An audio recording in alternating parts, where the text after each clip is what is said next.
This is Toto Bravo, and today's video we're going to talk about rolling the dice.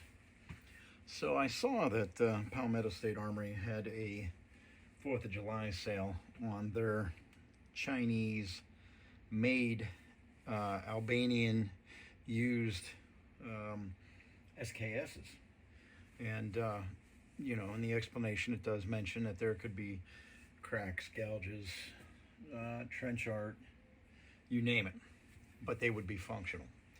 So we've rolled the dice. So let's open this up. So there we have it. One Chinese made SKS with spike bayonet. Now it does have a lot of character on this side. You know, just initial looks. I do like the look of it. Looks like it has definitely been through quite a bit. That's a little out of place there. We have some lines and some cracks back here. So what we're going to do is we'll pause. I will lay some of this out on the table and we'll take a further look at it. We'll be right back. So, what did we end up with? Well, a rifle with a hell of a lot of character for one, right? So let's just do a pass-by. Heavy cosmoline, which probably is a good thing for the metal parts in the interior, right? A lot of character. If you look right here, we have a bit of a crack that we're going to have to address, but that's really not the problem. We'll flip it and I will show you the problem. So we'll do another pass-by, opposite side of the rifle. All right.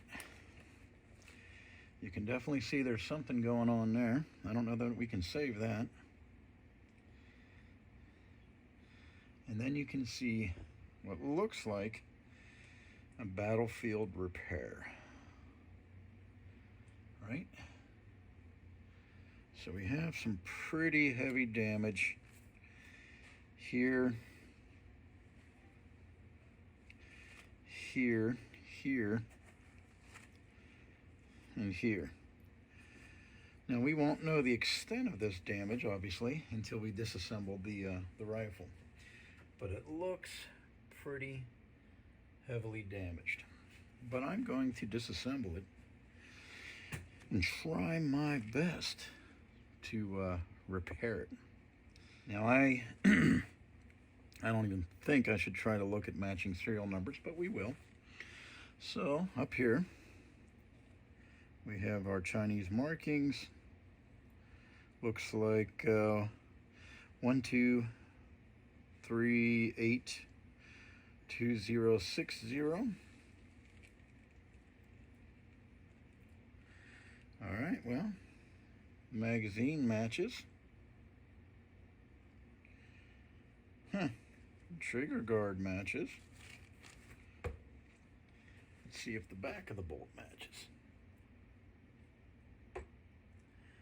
I don't see anything on the back of the bolt.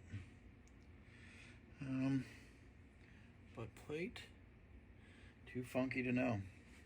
So it looks like we might, at least, funny enough, have some matching serial numbers. So obviously this rifle has a lot of character. And to be honest, with the die roll, I'm not even upset with that.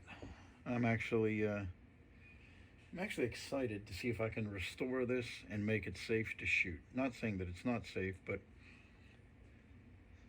to at least make sure that it's not going to fall apart any further. So what we'll do is we'll get this disassembled and we'll do some further looking at the stock itself. So I'm not going to bore you with the disassembly, but I'll be back as soon as I get it disassembled. All right, so we're back after disassembly, and let me tell you, it was not easy disassembling this SKS. Between the grime and the Cosmoline, it was quite the task. So first thing we're going to look at before we look at all these other components and pieces, we have a little bit of rust and one hell of a lot of Cosmoline. But here's the stock minus everything else, and you can see that we're going to have to find a replacement part here for the cross bolt, because that is totally gone. We've got some intentional markings there. We've got some battlefield repair here. So we'll just take a look at what we're dealing with here. We're going to have to get as much grease off of here as we can. We're going to glue there. We're going to glue there all the way down. Bring it up around here. We'll glue all of that. I really have no intentions. I do want to glue this, so we'll try to hold that down too, right there. Try to tuck that back in. I have no intentions of getting rid of any of these nails that they use to repair this. I want to keep that, and then a little bit of glue there. So really the task at hand is going to be to get the grease, the Cosmoline, and the oil. Looks like we have some intentional writing here. Looks like KO or something else there. But a lot of markings, a lot of character on this stock, and a lot of work, but that's okay. So keep in mind that if you're looking at one of these Chinese SKSs at this point in time, now I bought mine from Palmetto State Armory, not classic, and this is what I came up with. So you know, you got to understand that when you're rolling that dice, sometimes this is what you come up with. There are our markings and our serial number, and we'll go into that a little later on. I haven't even looked on the bore yet. I can only imagine that it is. We'll take a look at that real quick. We'll do a pass by. I haven't even looked on the bore yet, so I can only imagine, you know, what we're in store for inside the gun. As a matter of fact, off camera, let me take a look. Well, looks okay. What we will do is let's get a 7.62 by 39, and we'll do a bullet test to see how shot out the barrel might be. Let's see. We might still have some rifling there. Let's let me clean it out just a little more. I'll be right back. All right, I think I got the barrel clean enough to where we can get an accurate bullet test here. So let's see what we got. There you go. Doesn't swallow it up all the way. We still have some rifling there. So there is some potential. We still have a little rifling that's biting there. That's a good sign. So that won't deter us from doing the work. So we'll do a quick pass by. I showed you guys the barrel and receiver. I'll show you the trigger mechanism up close.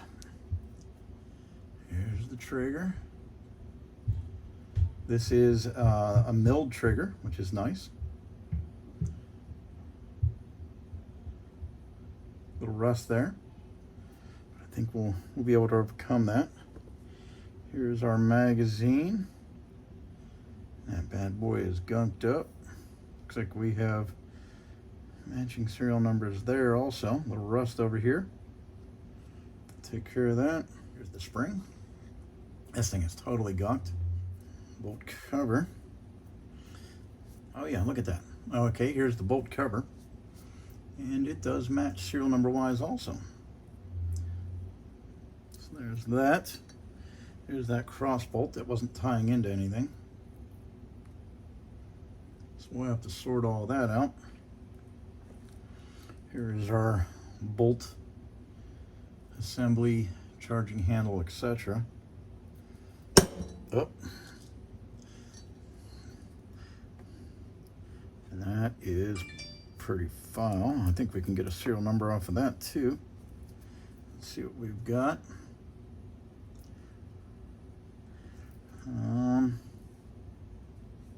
That one matches too. I don't know how well you can see that. So that's pretty gunked up. Cast tube. It's pretty file.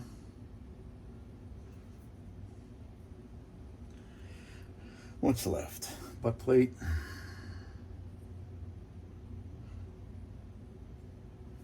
Hardware for the butt plate and trap door. Sling attachment, screws, bits and pieces. And I think, piston. Feels pretty shitty.